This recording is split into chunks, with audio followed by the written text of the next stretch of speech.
Bom dia! Graça e paz do Senhor Jesus seja com todos nós. Uma ótima segunda-feira para todos.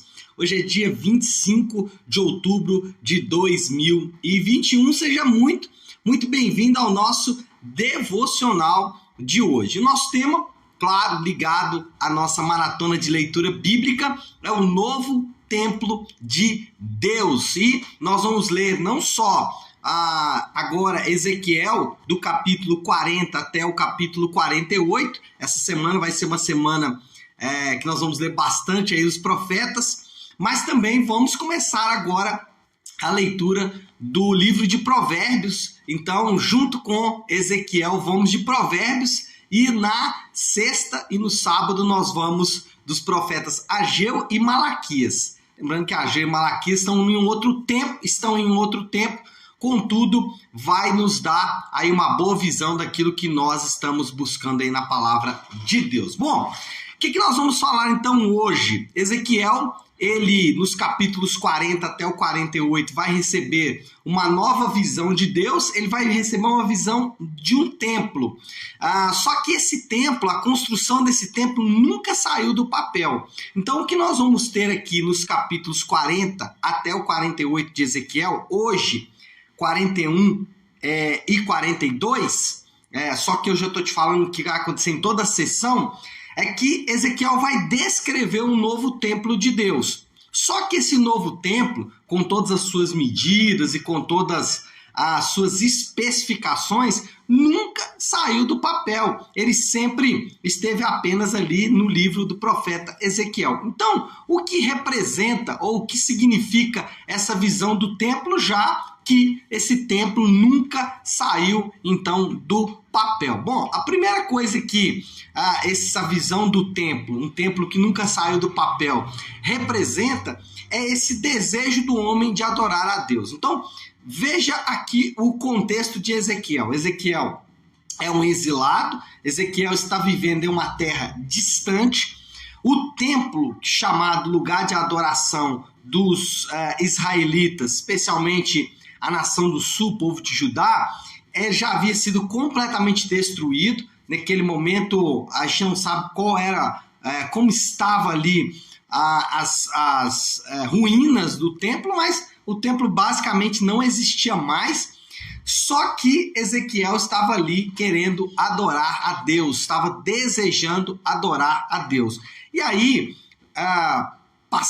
pensando um pouco mais no nosso próprio contexto, todos os homens têm um desejo de adorar. Nós somos seres adoradores, nós somos seres espirituais. Então, você pode aferir isso aí com tranquilidade, pensando, por exemplo, em uma tribo indígena, lá nos mais rincões aí de qualquer lugar do mundo. Quando você chega nessas tribos, sempre você há de encontrar algum tipo de adoração, algum Deus sendo adorado, seja ele, às vezes, sol, lua ou algum outro elemento da natureza.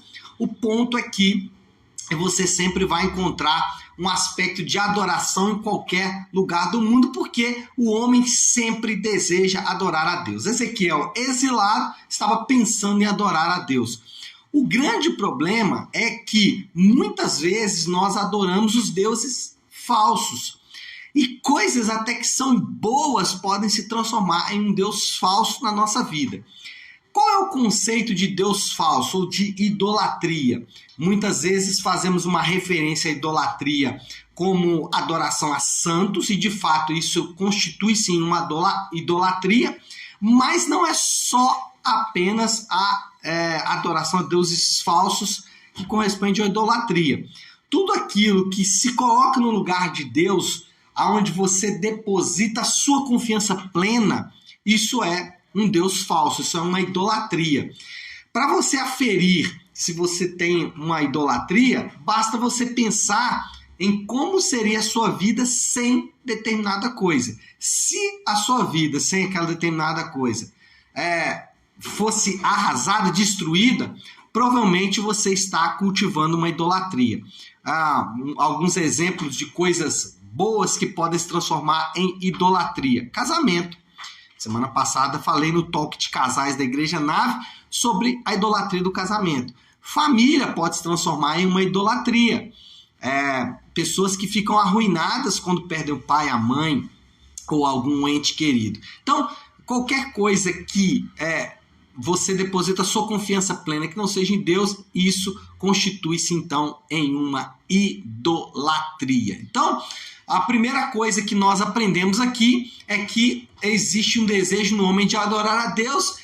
Esse desejo pode ser canalizado para o Deus verdadeiro ou pode ser canalizado para um Deus falso. E coisas boas podem se tornar, então, um Deus falso. Segundo, a adoração não deve ser feita de qualquer maneira. Anota aí o que eu vou dizer agora.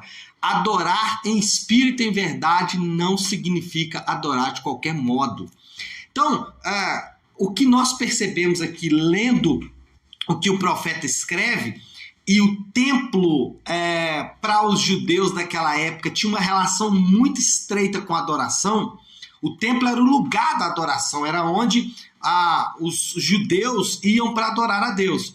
Então, o que nós aprendemos aqui nessa visão do templo, que nunca saiu do papel, é que adorar a Deus não pode ser de qualquer maneira. E aí nós aprendemos, e aprendemos de forma muito errada, que adorar em espírito e em verdade é adorar de qualquer jeito. Então, eu adoro de qualquer maneira porque eu estou adorando em espírito e em verdade. Esse texto de adorar em espírito e verdade é um dos textos mais difíceis de se interpretar no Novo Testamento, porque, aliás, um dos mais difíceis, eu estou sendo exagerado, mas é um texto difícil de se interpretar porque Jesus não explica o que é adorar em espírito e em verdade. Tudo que as pessoas dizem, adorar em espírito e verdade é isso, é aquilo outro, tudo é conjecturas, tudo são... como é que chama o nome da palavra? Esqueci. Está especulando, essa é a palavra. Está especulando. Tudo que alguém disser é especulativo. Por quê? Jesus não disse o que é adorar em espírito e em verdade. Ele só disse que os verdadeiros adoradores adoram em espírito e em verdade. E aí nós ficamos sem entender muito bem. Apesar de que ali parece que existia uma questão geográfica, porque a mulher pergunta, é uma samaritana que achava que tinha que adorar no território de Israel, do Reino do Norte, já os do Reino do Sul achavam que deveriam adorar só em Jerusalém. Mas enfim, qual é o ponto? Nós podemos interpretar esse texto de qualquer maneira, mas nunca dizer que adorar pode ser de qualquer jeito. A Bíblia nos ensina como adorar de maneira certa. Então, como Deus deve ser adorado? Primeiro, Deus é adorado quando obedecemos aos seus mandamentos. Então, não adianta ir para as redes sociais dizer que adora a Deus, sendo que você não obedece aos mandamentos de Deus. Não adianta dizer para todo mundo que você obedece a Deus, que você adora a Deus, se você não obedece aos mandamentos de Deus. Então, obedecer aos mandamentos de Deus, desejar obedecer à lei de Deus, isso constitui-se em uma forma de adoração. Segundo, nós adoramos a Deus testemunhando. Então, quando nós temos uma vida de testemunho, especialmente uma vida de evangelismo, onde nós testemunhamos do amor de Deus e evangelizamos pessoas, isso se torna uma forma de adoração. E, em terceiro lugar, a Bíblia nos ensina que adorar a Deus é honrar o nome do Senhor, ou seja, pessoas não utilizar o nome de Deus, sendo que elas não carregam a presença de Deus. Então, essas são as três formas de adorar a Deus. Adoramos a Deus obedecendo, adoramos a Deus testemunhando e adoramos a Deus honrando o nome dele. E, em terceiro lugar, o que significa a visão do templo que nunca saiu do papel? Significa, em terceiro lugar, o cuidado de Deus com os detalhes. O que nós percebemos aqui na visão é que Deus se preocupou com os mínimos detalhes. Deus se preocupou com coisas assim que você e eu talvez não nos preocuparíamos. Ele preocupou, inclusive, da distância da parede dos quartos. No templo ali haviam vários quartos, vários nichos.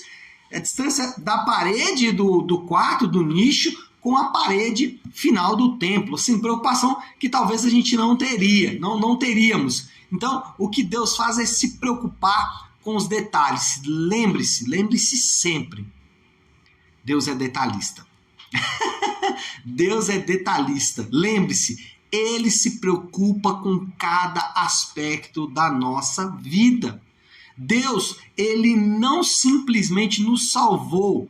Deus não simplesmente falou, olha, eu vou dar uma nova vida para vocês, daqui a 50, 70, 80 anos, quando você morrer, você vai passar a eternidade comigo e tá tudo certo. Não, Deus se preocupou com cada detalhe. Ele conduz o seu povo em direção à terra prometida. Ele leva o seu povo até a terra prometida. Então Deus se preocupa com cada detalhe da sua vida, com cada aspecto da sua vida, com cada aspecto da minha vida.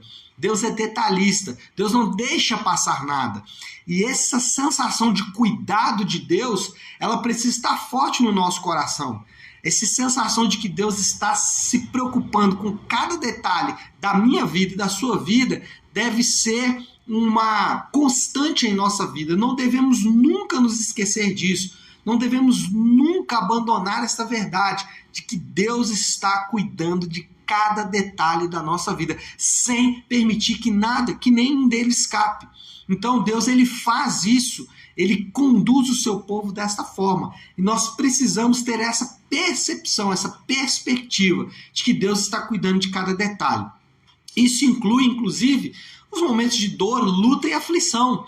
Esses momentos de dor, luta e aflição, eles não escaparam do cuidado de Deus. Não significa que porque eu estou enfrentando um momento de luta, de dor e de aflição, não significa que eu estou enfrentando um momento de tristeza, que Deus me deixou para trás, ou que Deus se esqueceu de mim, ou eu preciso sair tomando qualquer atitude descontrolada. Não, eu devo manter essa perspectiva. Deus está cuidando de cada detalhe da minha vida. E o quarto aspecto desta visão, uma visão de um templo que nunca saiu do papel, e talvez aqui seja o grande segredo desta visão, além, óbvio, desses outros que eu já falei, é a promessa escatológica. Esse templo, que tem todos os seus detalhes aqui descritos no livro de Ezequiel, esse templo que nunca foi inaugurado, ainda que nós temos uma reconstrução do templo na época de Esdras, na época de Neemias, na época de Ageu, de Malaquias, os profetas nós vamos falar no futuro, no futuro não, nessa semana, Zacarias e tal. Ainda que exista um novo templo, esse templo não tem a ver com esse templo aqui de Ezequiel. E o que nós aprendemos aqui é que existe uma promessa dessa reconstrução do templo em um futuro escatológico. Então, nós ainda vamos ver esse templo sendo inaugurado por Deus. Deus ainda vai construir esse templo, vai inaugurar esse templo em algum momento da nossa conclusão escatológica. Deus ainda vai inaugurar esse templo em algum momento da nossa história, senão nessa existência que temos agora de vida, ou na próxima existência. O ponto é que esse templo ainda será inaugurado. Bom, qual é a moral da história? Qual é a conclusão que nós podemos chegar de tudo isso?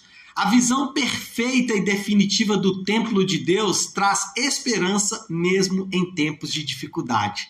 Essa é a moral da história. Ezequiel, vivendo um tempo de grande dificuldade, exilado numa terra distante, recebeu uma visão de um templo e pensa, imagina aqui na cabeça de Ezequiel, que agora vive em uma nação, vive em uma terra distante da sua terra natal, recebeu uma visão de que a sua terra, ou o templo na sua terra, seria completamente restaurado. O quanto isso trouxe esperança para ele. Então imagina, né? Você receber uma visão de Deus aí, de que o Brasil vai se tornar aí uma nação sem corrupção, com o sistema de saúde muito bom, com os políticos honestos, com os líderes religiosos fiéis a Deus, com todas as pessoas gozando de segurança plena, com trabalho, renda, todo mundo vivendo feliz e satisfeito. Você olha e fala assim, não, isso é impossível, isso jamais vai acontecer. Mesmo que eu tenha bastante fé, isso jamais vai acontecer, porque nós estamos muito distantes desta realidade. Eu estou usando aqui um exemplo, e eu não estou dizendo que existe uma promessa nesse sentido para o Brasil, o que eu estou dizendo apenas é que era mais ou menos o tipo de visão que Ezequiel estava enfrentando. Completamente exilado, a sua terra completamente destruída, e Deus traz a visão de um templo para ele, mostrando exatamente que Deus, ele pode aquecer a nossa esperança mesmo em tempos de dificuldade. E talvez você, nessa manhã, está aí enfrentando tempos de dificuldade, mas você pode continuar confiando em Deus, porque ele é esperança. E essa descrição do templo em meio a um momento de dor é esperança para mim e para você. Deus continua nos conduzindo desta forma. Bom, qual é o desafio, então, que eu deixo para você nessa semana? Qual é a aplicação e o desafio do Léo para você começar bem essa semana, começar bem esta segunda-feira? O desafio é muito simples. Para aqueles que estão em Jesus, eles precisam compreender que fazem parte de um plano maior de Deus. Ezequiel, ele compreendeu que havia um plano maior de Deus, que havia um propósito maior de Deus, um significado maior de Deus. E nós somos povo de Deus, não pessoalmente, não individualmente, mas nós, aqueles que estão em Jesus, eles participam de um plano maior de Deus. Então, comece essa semana com essa perspectiva. Você faz parte de um plano maior de Deus. Deus está conduzindo o seu povo a um plano maior dele. Então, fique firme nesta verdade, fique firme nesta convicção, receba esperança a partir desse plano de Deus, de uma visão de um templo que nunca saiu do papel, tá bom? Vamos orar, vamos colocar isso tudo aí diante de Deus, nesse início aí de semana. Eu gosto sempre de iniciar a semana com a oração que o Senhor nos ensinou, a oração do Pai Nosso. Então eu quero te convidar agora juntos, fazemos então a oração do Pai Nosso. Se você puder, pare aquilo que você está fazendo e vamos juntos buscar a Deus em oração, orando a oração do Pai Nosso. Pai nosso que estás nos céus, santificado seja o teu nome. Venha o teu reino, seja feita a tua vontade, assim na terra como no céu. Dá-nos hoje o nosso pão de cada dia. Perdoa as nossas dívidas, assim como perdoamos aos nossos devedores. E não nos deixes cair em tentação, mas livra-nos do mal, porque teu é o reino, o poder e a glória para sempre. Amém, amém e amém. Amém, pessoal? Bom, nós vamos ficando por aqui. Que Deus te abençoe. Uma ótima, uma excelente semana para você, uma excelente segunda-feira para você. Antes de encerrar, eu quero só dar um aviso rápido. Hoje é dia de Nave Talk, hoje é dia de aula na Igreja Nave, e nós vamos conversar sobre ministério. Hoje os homens é que vão dirigir a aula, e nós vamos falar sobre homens fortes servem. Então, você que é homem, você que é mulher, você que é jovem, você que é adulto, você de todas as idades, você pode participar hoje. Nós vamos falar sobre serviço cristão, então não perca, a partir das 20 horas na nossa Igreja Nave, você é meu convidado para junto termos um tempo de comunhão, discipulado e crescimento na palavra de Deus, tá bom? Deus abençoe, ótima segunda-feira para todos, fiquem com Deus.